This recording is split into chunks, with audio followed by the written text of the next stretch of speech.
Welcome back Beyond the Bell, Leading with Purpose, where we share the real stories behind authentic leadership. In this episode, Dr. Manley and I sit down with Dr. David Schmitz, Missouri 2025 Superintendent of the Year, a leader who believes results should come by design, not by default.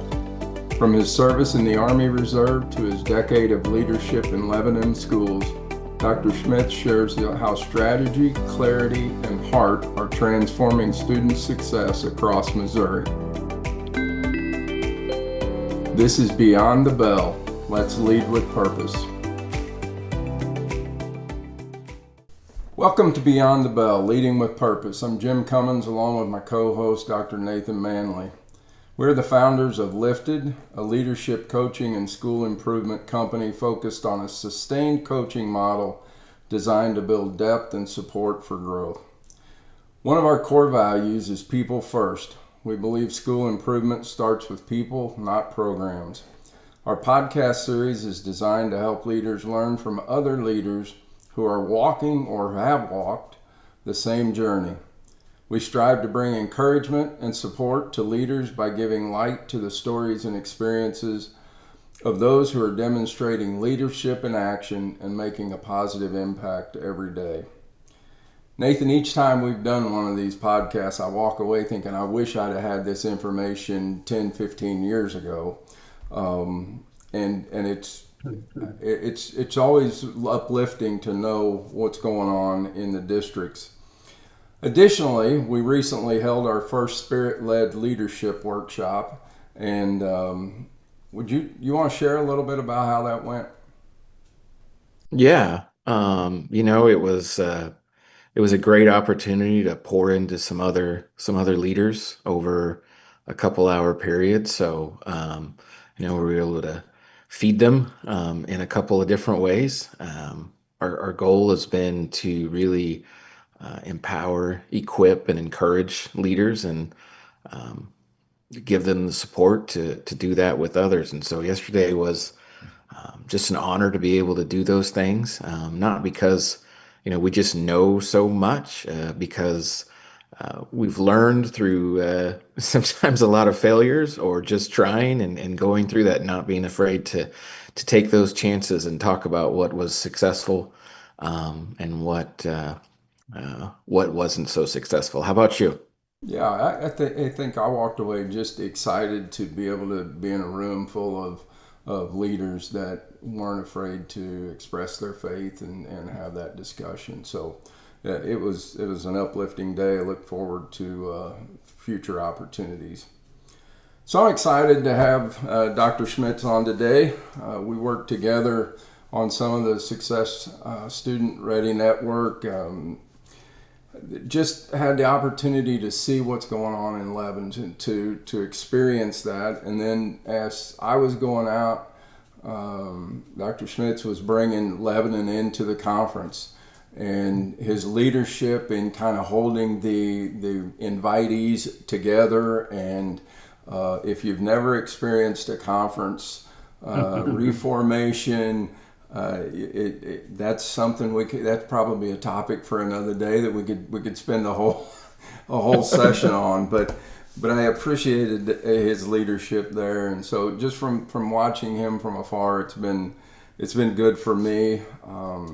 A little bit brief introduction here. I understand 10 years. This is your 10th year at Lebanon. Has served in different capacities in Springfield. Fulton, began your teaching in Nevada. I didn't realize that. That's an old Southwest Conference school. And so, but I also want to mention the fact that you were an Army Reserve, ultimately a major for 22 years. Served in Kuwait in 2003, and wow.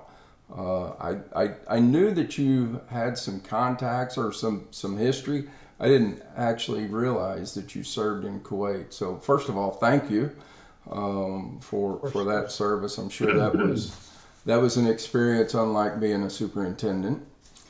Married to his wife Amy, they have 4 children, and I know he enjoys some outdoor work. But the highlight, I think, is he is our current Superintendent of the Year for the state of Missouri. Well deserved, and I think that's exciting. So, Dr. Schmitz, welcome. Hey, thank you so much, and very nice introduction. But in reference to that last thing, you know as well as I do that you only get honors when your team excels, and you get to be a part of a great organization. And 100% kudos to the community of Lebanon and Lebanon School District for doing some amazing things that I got to be a part of. Yeah, it's funny because I have a note down here to actually give you an opportunity to share a little bit about what it has meant to them as well. But before we dig in, I'm sure we have leaders at all levels of leadership, and I kind of gave a description of your journey. But can you share with us, was there a time along the way where some event, some person, you just were like, I think I could be a superintendent and I want to be like X? Yeah, that's a really great question. Honestly, this is my 34th year in education. And so it was really, I went 24 years as an educator before I entered the superintendency. And so my goodness, I don't know, definitely early on had no thoughts that I would be a superintendent. Um, and only kind of began to ponder it uh, at some point during my time serving as a lead principal in Springfield. And I think sometimes, you know, for one, I absolutely love the job. I did not understand what an amazing opportunity it is to work in a community and to have the opportunity to empower people, to influence great things for kids, and to really lift up a community, because schools in many communities are kind of the lifeblood, and it's the identity that people want to anchor to.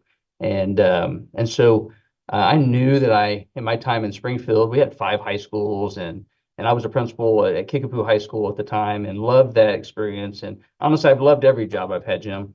And so it's been really great um, to be able to say that.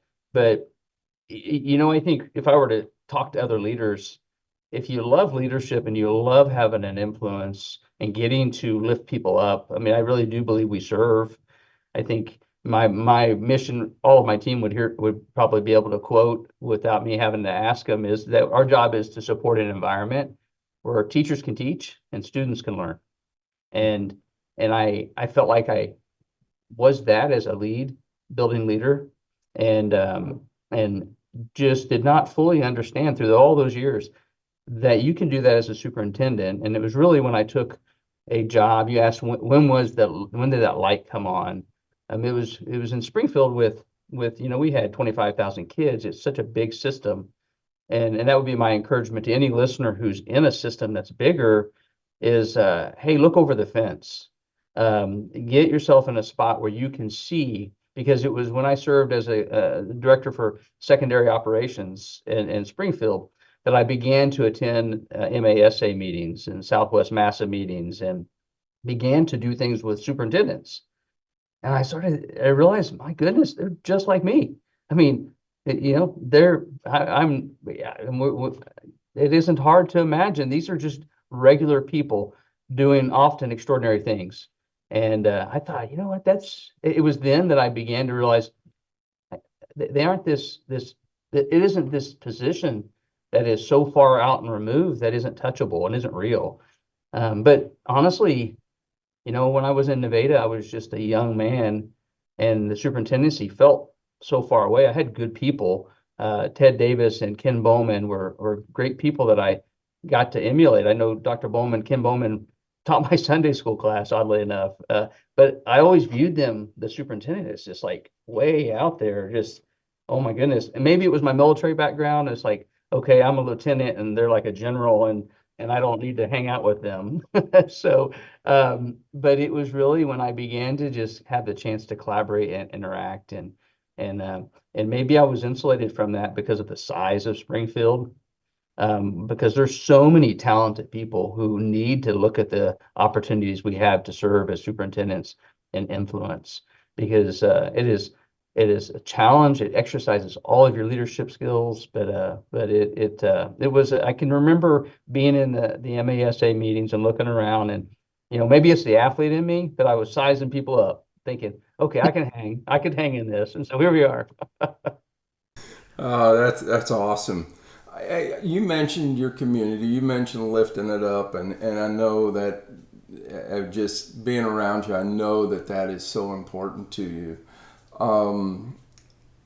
Tell us a little bit about what it meant to your staff, to the community, for you to be the superintendent of the year, and how did you get to share that with them?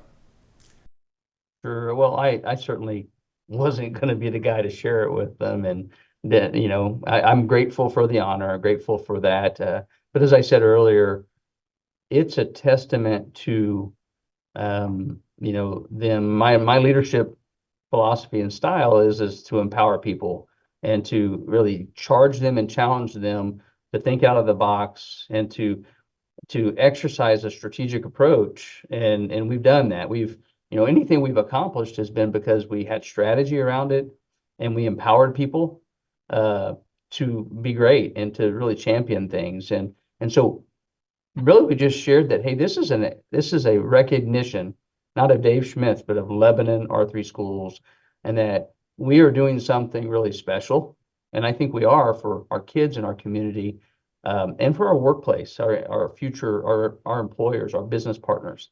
And so it was a recognition of that. And so we just celebrated it together, and had fun. Of course, my team, they're very nice, and they, had some special recognitions, and did a little video, and all kinds of really awkward, uncomfortable things for me. But I was thankful for that. And AASA, our association at the national level, does a really cool recognition at the national conference, and it was really, maybe I didn't quite fully understand the gravity of it until you're in a room with 50 men and women who are their state's recognition or person, and they give it a really cool plaque and a medal, and I was like, okay, this is really special, and I'm very humbled to get to be a part of it. But it circles back around to the people I get to work with have believed and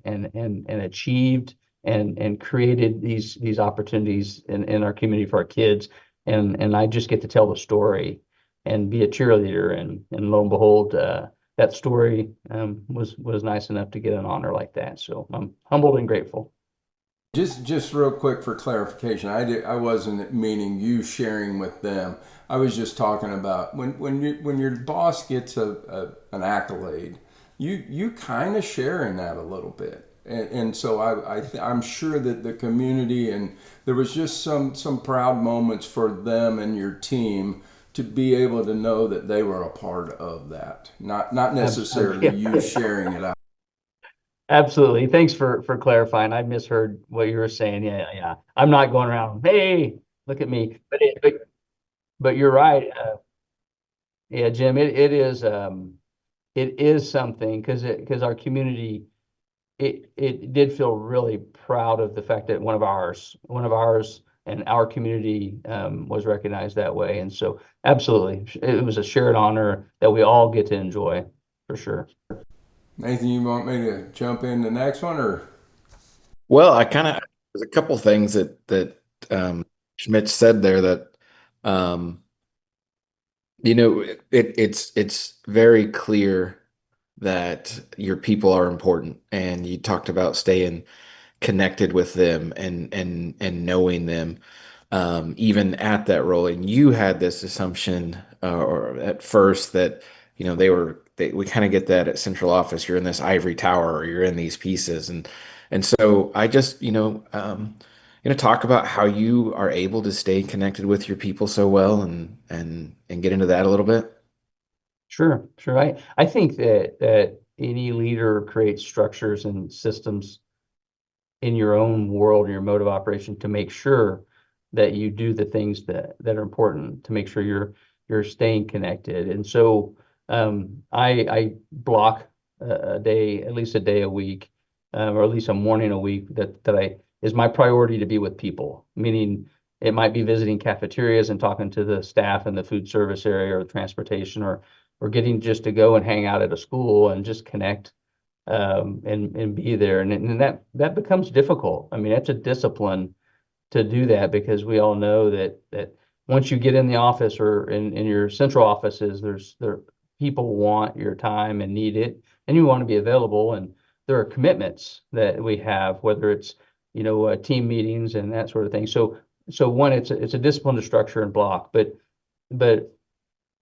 this was something that was modeled. Most things I do were modeled from somebody that I respected, and Dr. Norm Ritter, superintendent in Springfield, was a tremendous model mentor, whether he intended to or not, but for systems and processes for continuous improvement.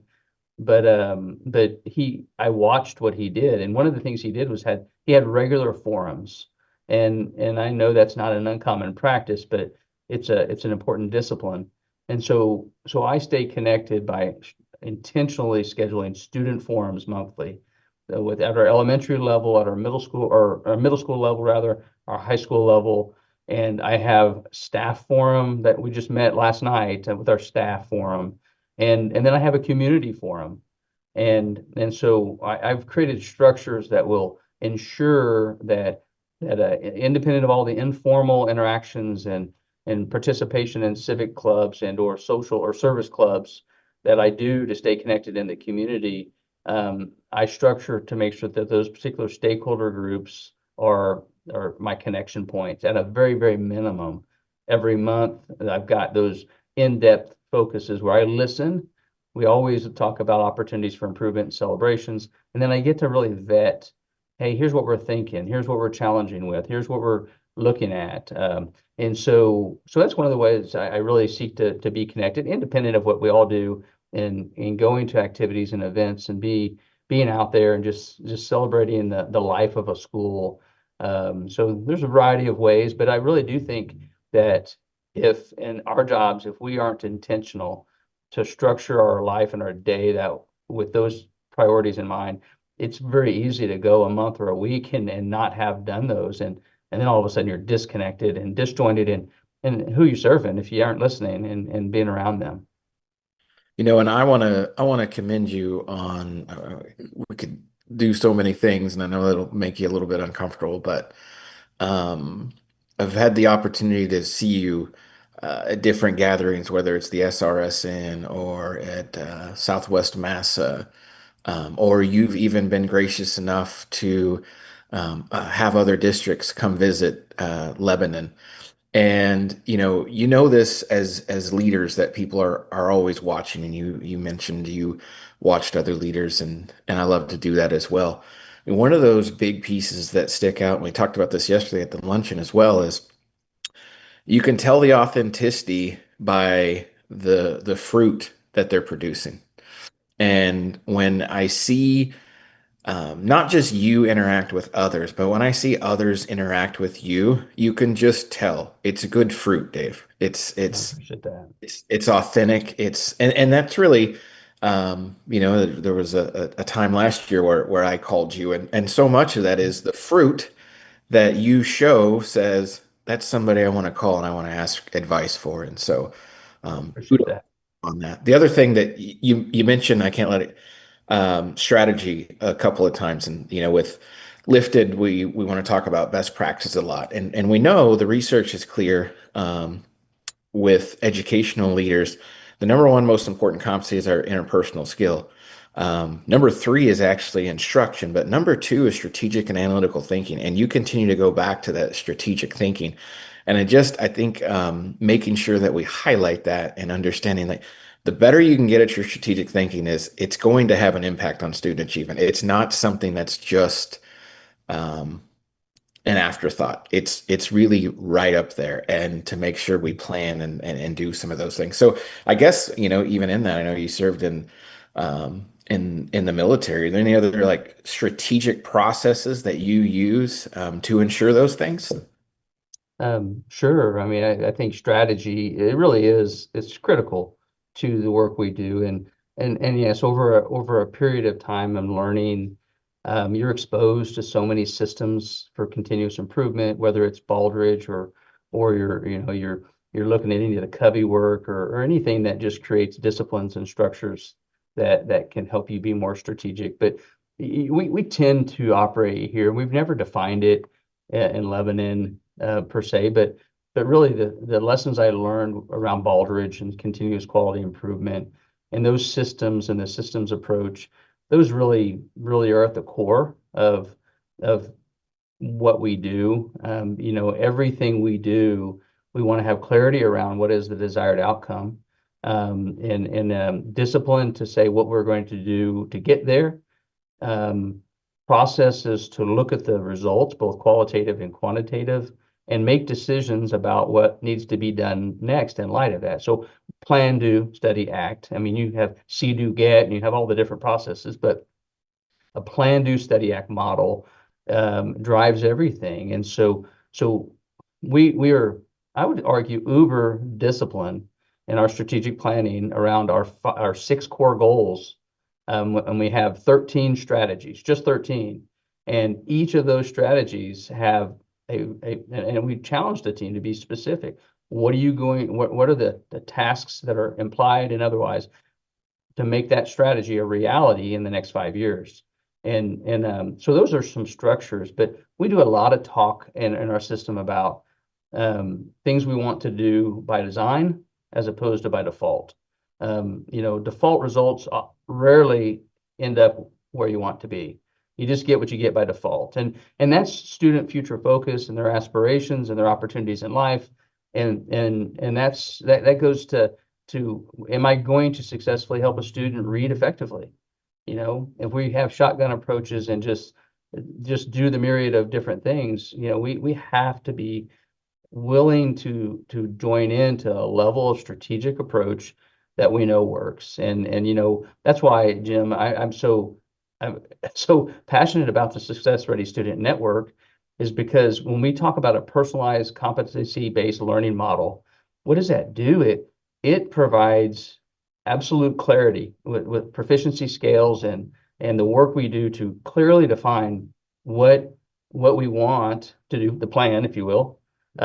What do I need to, what are the expectations, and that kids know on a proficiency scale, what do I need to do to be a 1? What do I need to do to be a 2 or a 3 or a 4? And then there's clarity around the teacher, and they understand that. One of our biggest challenges we found in Lebanon is that we had a lack of clarity around grade level expectations.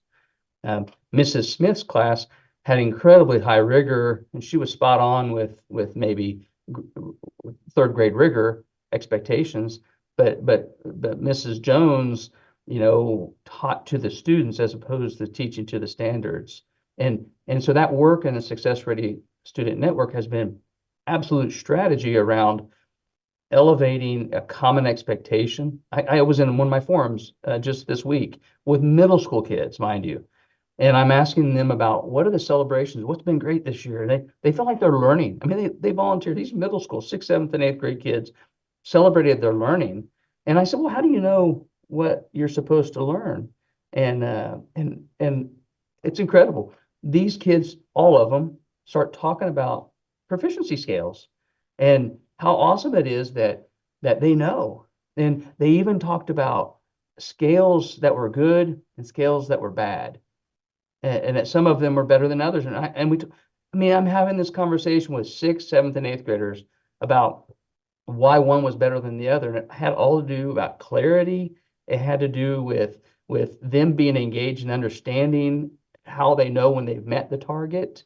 I'm just beaming and listening to this because my team, these are teachers who have executed at a level that I could not have imagined. And the reason I'm really excited about it, and we talk about strategy, is we are seeing unprecedented growth. And I really mean that. From an academic standpoint, we have 60% of our kids live in a poverty level, have an economic disadvantage, who have all kinds of barriers. And we're seeing growth that is growth to proficiency and just tremendous. And so we're going to have the chance to visit with the state board actually just another week and share that data alongside Liberty and Pattonville. And what I get to celebrate is strategy that has empowered students and teachers at the core of our work, right? And they are engaged in the execution of a strategy that really comes all the way to the board level too. And that's just really fun for me to see strategy get executed with high fidelity. And that just makes a geeky continuous improvement guy like me really beam a little bit. Yeah. I'm gonna use this phrase from now on. You said results by design, not by default. Yes. If anybody's listening or whoever is listening, grab onto that because I'm certainly going to take that one as well. And it's awesome to see your passion for real world learning and SRSN and even understanding that that research is pretty clear out there when we give kids authentic learning opportunities, the growth is going to be there and it's going to be there over time for sure. And it's yeah, man, there's so many different ways that you can go that what it does for the students and their academics, but also their well-being and the staff as well. You see the passion that you have, and that's the type of passion that takes you through those lows. I know we get into SRSN overall. When you think about SRSN and where we're headed with that, what is the problem that SRSN solves or helps solve for districts out there? Yeah, I think the problem is that and when I visit with the state board, this is an analogy I'm going to use with them is we go to a football game. Who goes to a football game and they have the scoreboard shut off and the yard to gain chains laid down? I mean, can you imagine going to the football game and you turn the scoreboard on after the game's over? Mm. And oh, did we win or did we lose? I mean, we know that the game is one down at a time in successful increments of 10 yards, and that coach talking to that linebacker, come on, you got to fill the gap, or that talking to the low lineman. I mean, it's coaching, it's teaching one down at a time, moving the chains throughout that lead to scores, that lead to outcomes. But it isn't even the one score, it's everything that happens for all individual players in the intervening coaching that happens. What our system does right now is so often waits until the game is over to turn the scoreboard on, and you don't know if you won or lost. And what we need is a system that empowers the coaches and the kids, or the teachers and the students, with the information when they need it about their own personal performance. Hey, it's 3rd and 3. I need you to. We've got to get there. We can do that. We can make that. That's really relevant, personal, and that kid's engaged. And so when we talk about the personalized competency-based learning, and I've referenced this with those middle school kids, and the high school kids are saying the same thing, is I have clarity around the expectations that I need, and I can influence my own success. I can get the ball across that line. I can do that. And our system doesn't empower the right thing. It's the tail wagging the dog, or I've used autopsy data. That's a Norm Ritter statement. The data, what good does it do for me to know the score at the end of the game when I can't affect the outcome? And so that's what it fixes, is it empowers the right people to do the right work, and collectively we raise the bar because kids are engaged, and we all know the system we have in place for accountability places high stakes on a singular assessment, which it does inform whether our curriculum is aligned and if our curriculum has gaps, and it tells us information. But if we really want to affect the outcome of the game, if we really want to affect individual students, we need to do it there and trust that the accumulated result of that is going to result in an outcome that we're happy with. And we're seeing that as a system, and that's the message that I'll be sharing with the state board. I've tried to share that, but it takes time, Nathan, for people to understand and trust that we have incredible professionals in the classroom, and we have kids who will rise to or fall to our expectations. And we just have to have a system process by design that empowers them to do that, as opposed to a system that disempowers. I mean, and I'm kind of going on, and I've been doing this long enough to have to work to not be jaded. That I've worked with a generation of teachers who've been disempowered by high stakes accountability with an assessment that's a one-time increment. I'm happy to have high stakes accountability. I'm really about high achievement and excellence. But let's let people have a way that they can know they can impact it and do that. So I think hopefully that provides clarity. That's what we're trying to fix, is a disempowered generation of teachers who don't really feel like they can affect that they're teaching to a test at the end of the year and hoping that all things go well on that day and the kids have a good attitude and that we've taught to the test, which is so not human-centered. It's not kid-centered. It's systems only. And so not very good for public education. Yeah, and I commend you for that, for the passion for understanding what it means to the kids and the teachers, because my argument has been we don't run away from accountability. I mean, ex-athletes, we were held accountable all our lives. It's not that part. It's we don't want to be measured by something that is not valid. And I've argued that you want success. Give me that teacher that can move a student 2 or 3 grade levels. But here's what happens. They move that student 2 or 3 grade levels, and that student still performs at a basic or below basic level. The student is told they're a failure, and the teacher is told they're a failure. And to me, that is a demoralizing system, because they did great work. And that's been my biggest hang up with the map and the way that it has been scored is dishonoring to good work in isolated situations. Now I get it that those are unique situations, but I think it just undermines good teaching practices. Absolutely. I want to continue a little bit. It's SRN, maybe a little bit up the scale, moving from proficiency scales and those type of things. I know you're doing great work in Lebanon, engaging your community in student, client connected projects. Tell our listeners that maybe in a community that there is a gap between the school and the business industry community.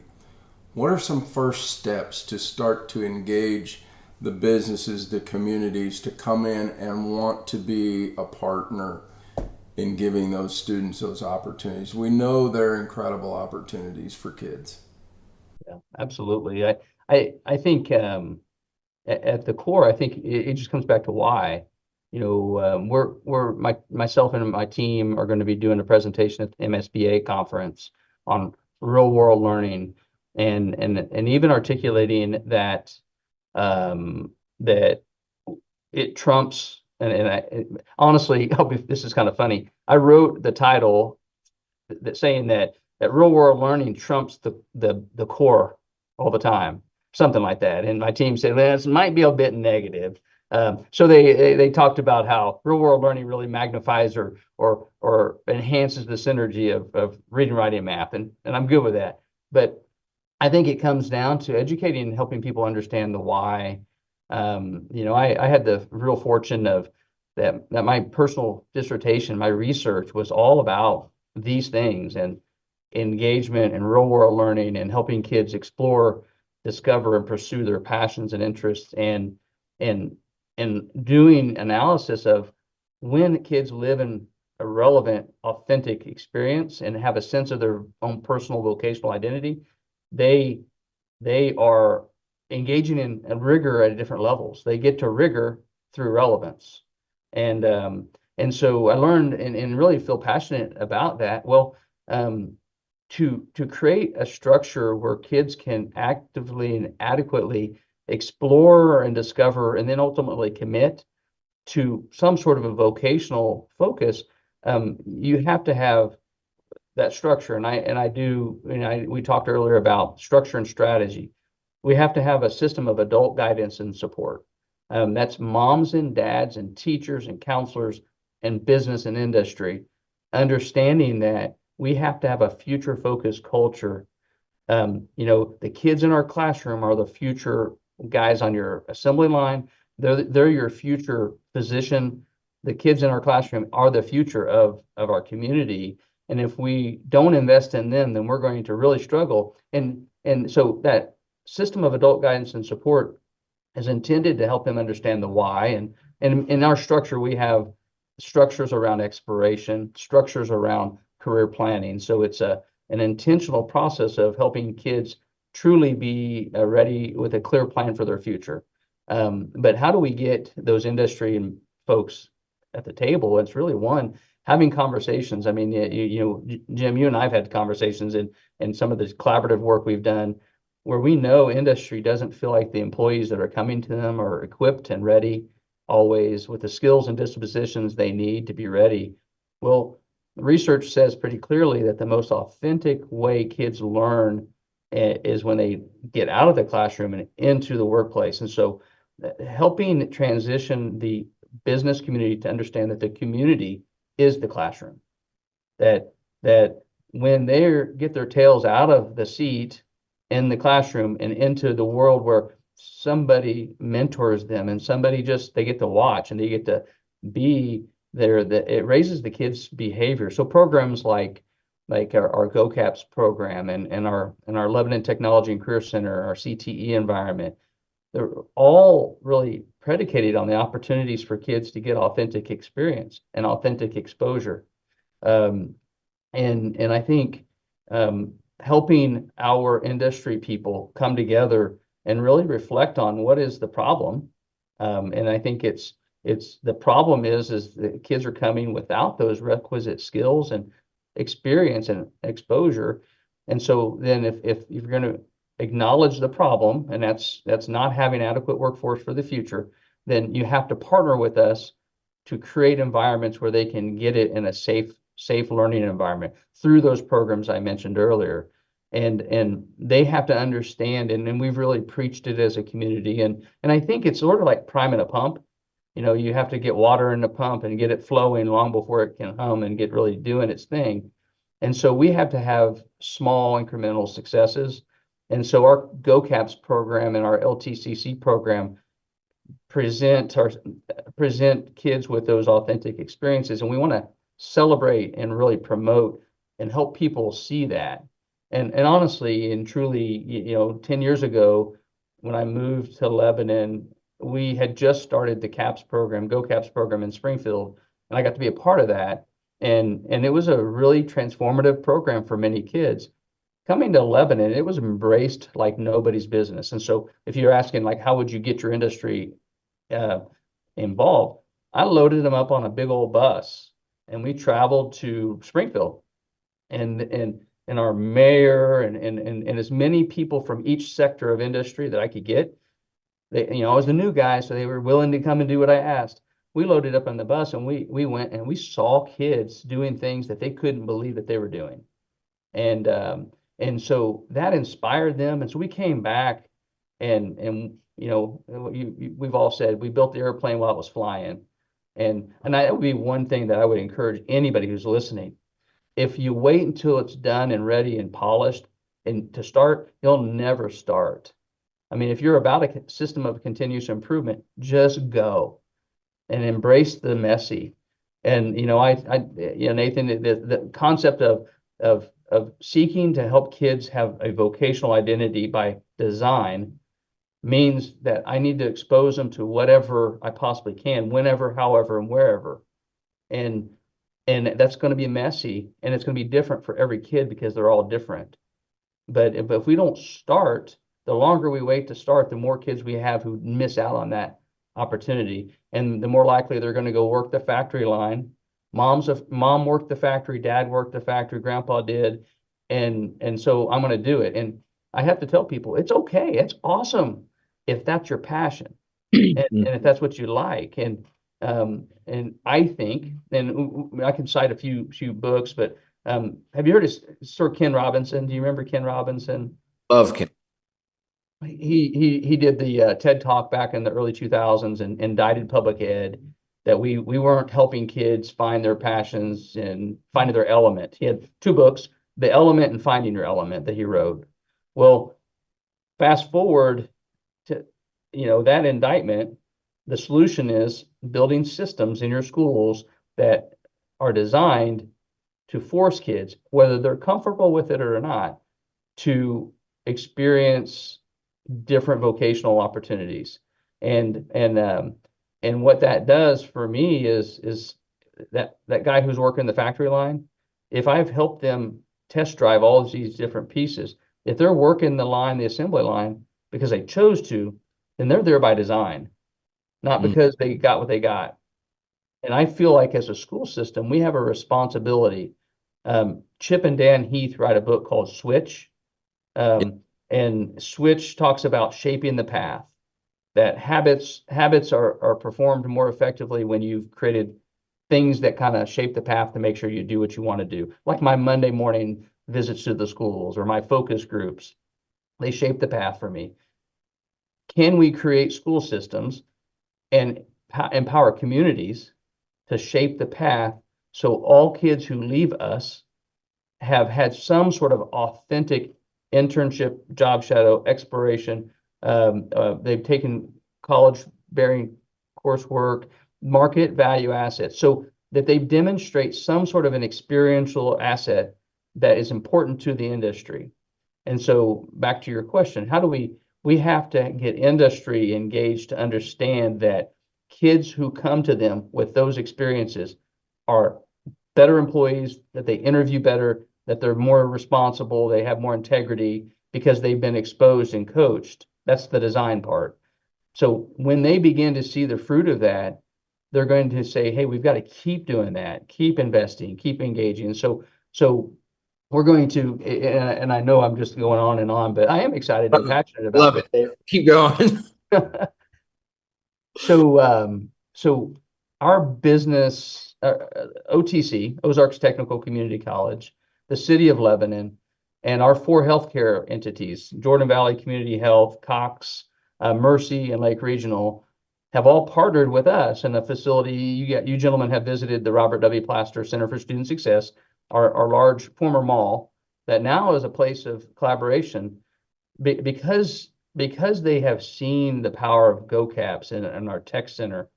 They're building a 3,500 square foot medical simulation lab. So OTC will run it.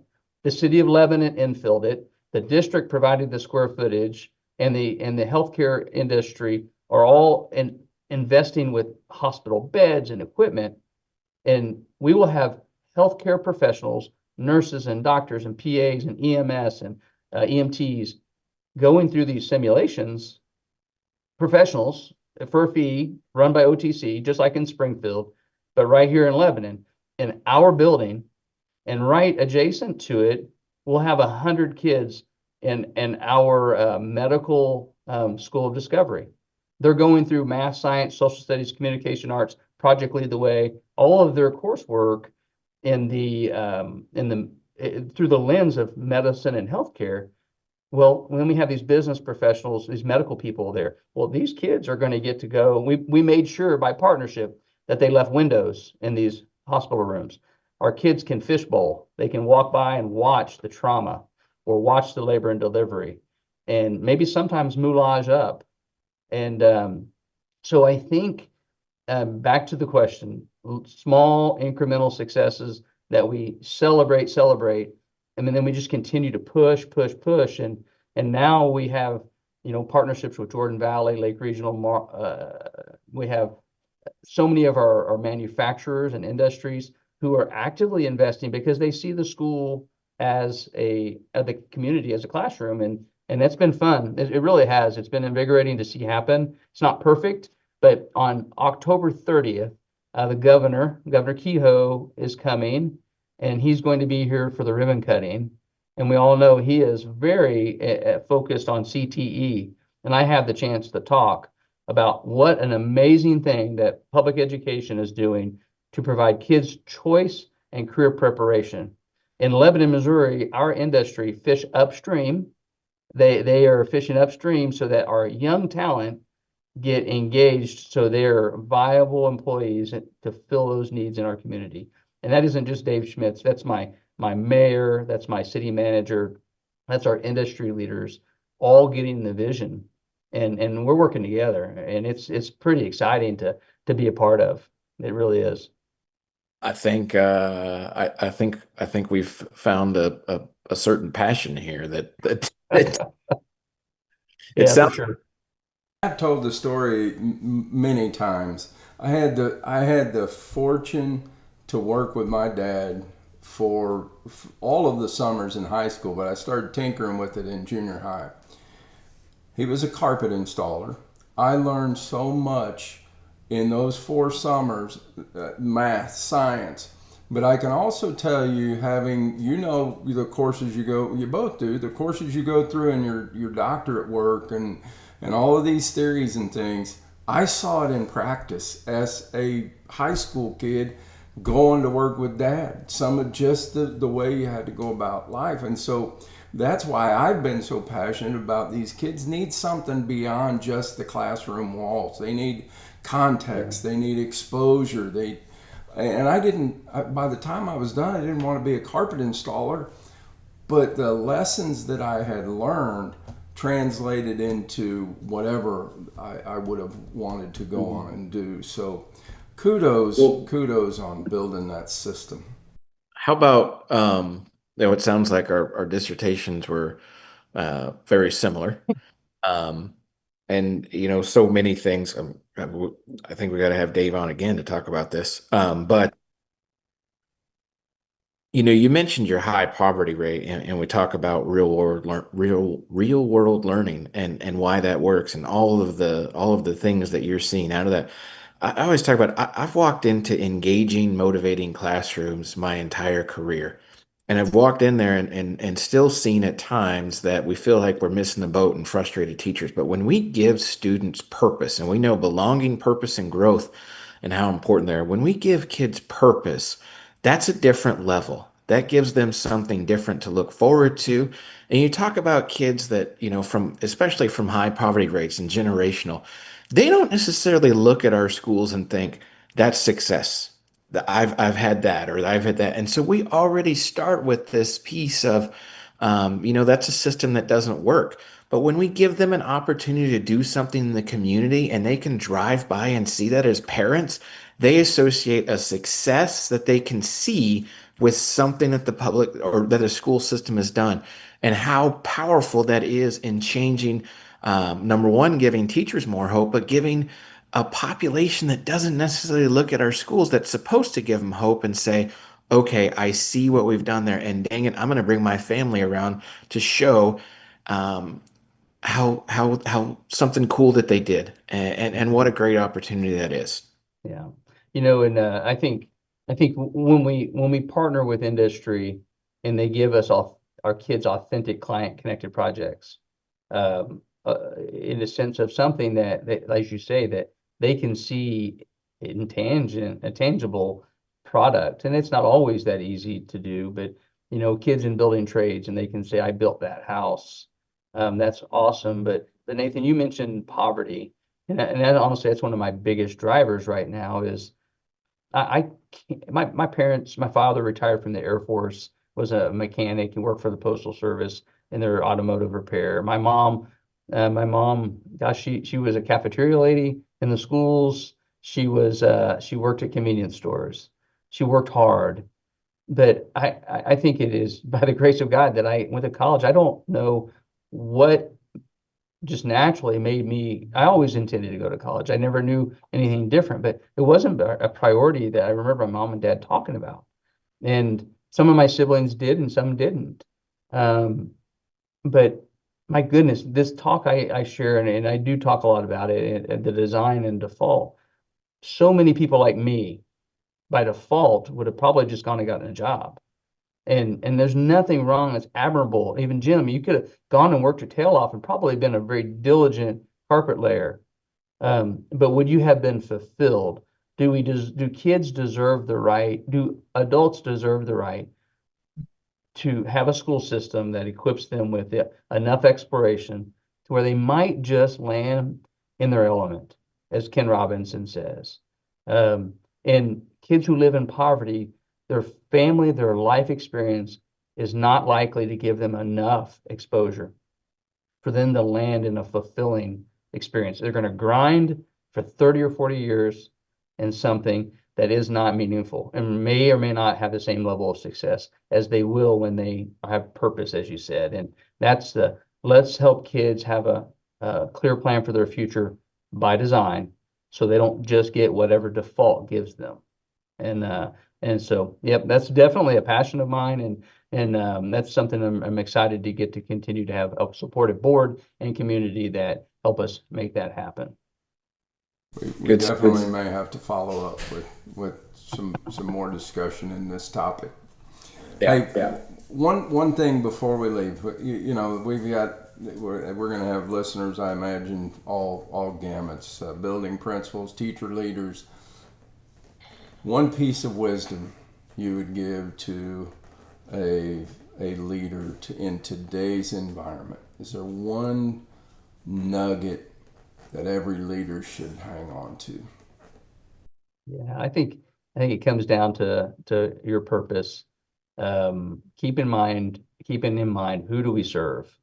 I think that these are hard jobs. If we're talking about leaders and we work in building level leadership or in central office or district leadership, they're hard jobs, and it's critical. One, if faith is important to you, that we stay centered and plugged in our faith community, and making sure we're taking care of ourselves spiritually, but that we take care of ourselves physically and that you're active, because the stresses of the job get to be very difficult.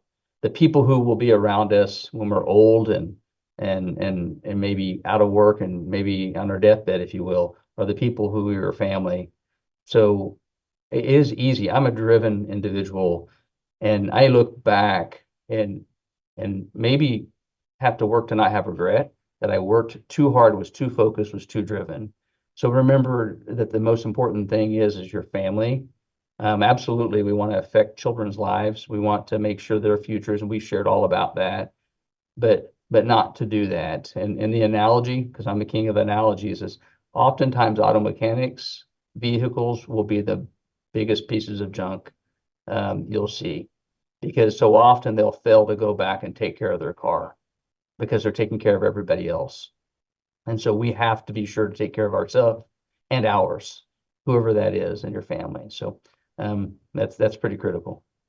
Well, Dave, thanks so much for sharing, for taking this time. I know you're very busy, but to share your passion with us today and pour into other leaders as well, which you are so good at.